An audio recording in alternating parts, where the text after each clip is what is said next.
Lamar Jackson crushed Monday night, leading his Ravens back from a 19-point deficit, setting multiple NFL records, including completing 85% of his passes while throwing for over 400 yards. He put up 4 TDs, no interceptions, and a win over the Colts. That was in overtime. This week, tough AFC test in Baltimore when the LA Chargers come to town. Tim, you are up first, sir. How far can Lamar take the Ravens this year? Tim? Sorry, you said how far? No. So I think the Ravens are a very talented, very good team, and I think Lamar has a unique ability to be special, especially when he's down. I think he's got a unique it factor. But I think when you look at the whole of this season so far, you have a team that's 4-1 that could also pretty easily be 1-4. And so I look at that and say, well, on one hand, they're fantastic in the fourth quarter in the last few minutes of the game, but also you've had some really special breaks of the Chiefs fumbling, of the most insane field goal of all time, and then an incredible comeback. So you look at that as a positive, but you also have to say they put themselves in positions that are you just can't count on winning that way all of the time. And so when I look at them, I say, hey, you know what, they got a special it factor, but there's still a question mark for me of, can this team dominate? Can they play every single week where they're not counting on those breaks? Because I just don't think you can be a team that can be a number one seed and think you're going to get these breaks every single week. So I think they're a good team. I think Lamar is crazy special. I love him. He's one of my favorite players to watch in the NFL. But I think they've also got a lot of breaks so far this season.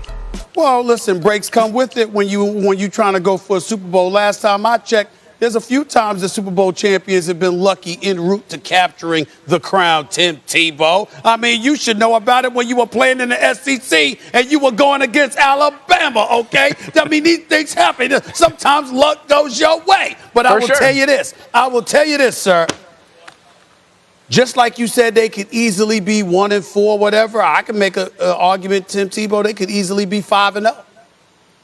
They could have won that Monday Night Football game in the season opener against Las Vegas. Absolutely. Okay, they could have won it, so they could easily be 5-0. Number two, they have the most electrifying running back at the quarterback position that the NFL has ever seen, as far as I'm concerned. And I go back to, listen, man, I used to watch Fran Tarkenton scramble around for the Minnesota Vikings back in the day, okay? And we saw the Randall Cunninghams of the world come later and others. And now we see the Kyler Murrays and other folks. And Aaron Rodgers can even run a little bit with the football when he wants to. So can Patrick Mahomes and others. We ain't seen some dude like Lamar Jackson that's approaching his third consecutive 1,000-yard rushing season. And then when we look at their receivers, we look at a Hollywood Brown, we look at a Mark Andrews as your tight end, we look at Sammy Watkins, who you picked up. Bateman ain't even there right now. So I'm looking at the Baltimore Ravens. Do I have questions about their pass defense? Yes. They're one of the worst pass defenses in the National Football League. And they certainly give up a bunch of yards. They bend a lot, even though they don't always break. I get that. But when we ask the question, how far can Lamar take them?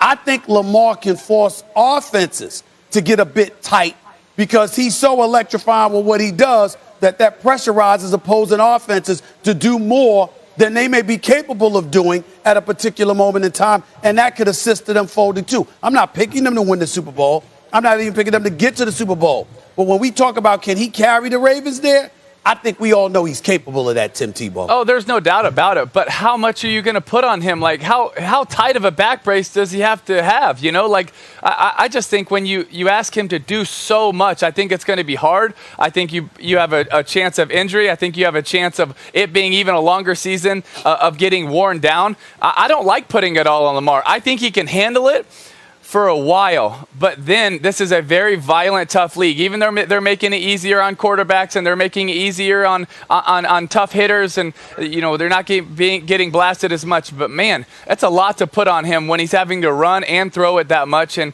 you know, I think he's got to get help from the rest of his team. I think they have to run the ball without him better. I think their defense has to come up with more stops earlier in games, and that's where the question marks are for me, not on Lamar Jackson. And by the way, I would love sometime for you to really fill us in on Fran Tarkenton. And, you know, we watched the black and white, but maybe you can put it in color for us for the next generation. Yeah, story time. Hey, listen, that's right. I can do that because listen, I loved my steel curtain. Listen, I have to hold on to those days. Those were the days when the steel curtain existed, okay? Yeah. When they had a running back in Franco Harris and Swan and Stallworth as receivers and a defense led by me, Joe Green, and L.C. Greenwood. You damn right I'm going to remember those days because that's when the Steelers were the steel curtain, okay? That's what it was about. I got to hold on to that time, Tim. I got to hold on to it. Tim, isn't it so hard to believe that, he was alive then to witness that? Because he looks so young. He looks so amazing. Molly, it truly is incredible. It truly is incredible. I'm just saying.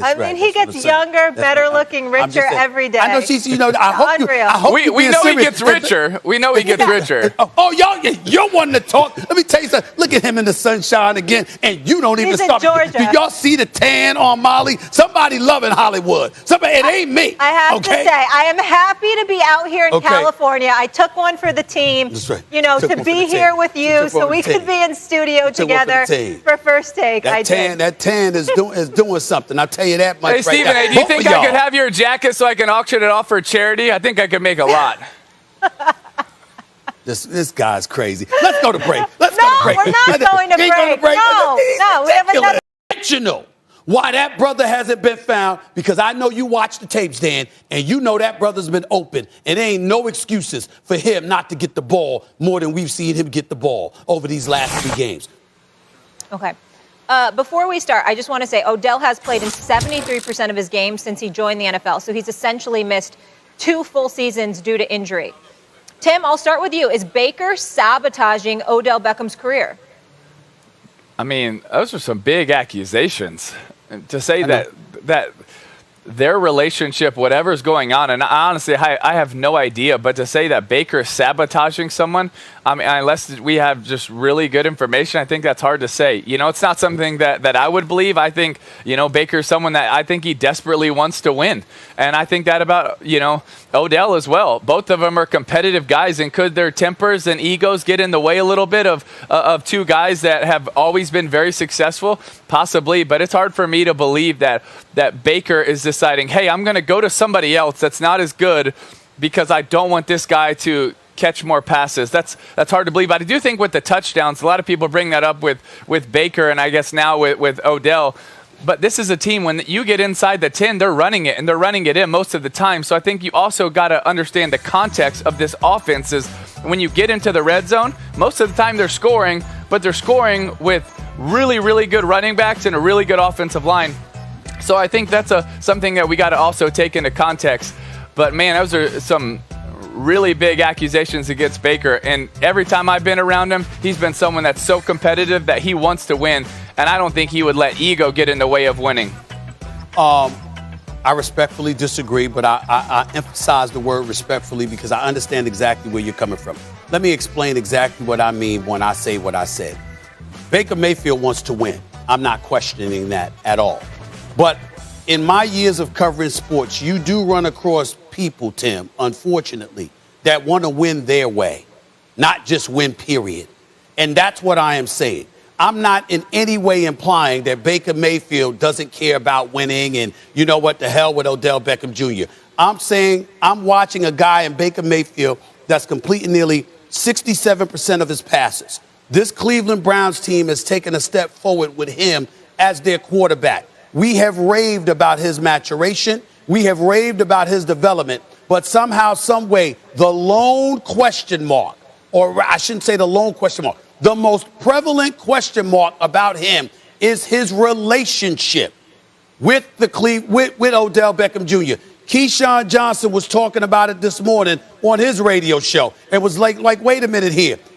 He's open, and you're not even looking in his direction. You listen to people covering the Cleveland Browns, along with information emanating out of their camp, Tim, and folks are talking about how Odell Beckham Jr. is in practice and ain't getting balls thrown to him nearly as much as he should. The kind of things that you don't usually hear about when you have an elite talent at the wideout spot on the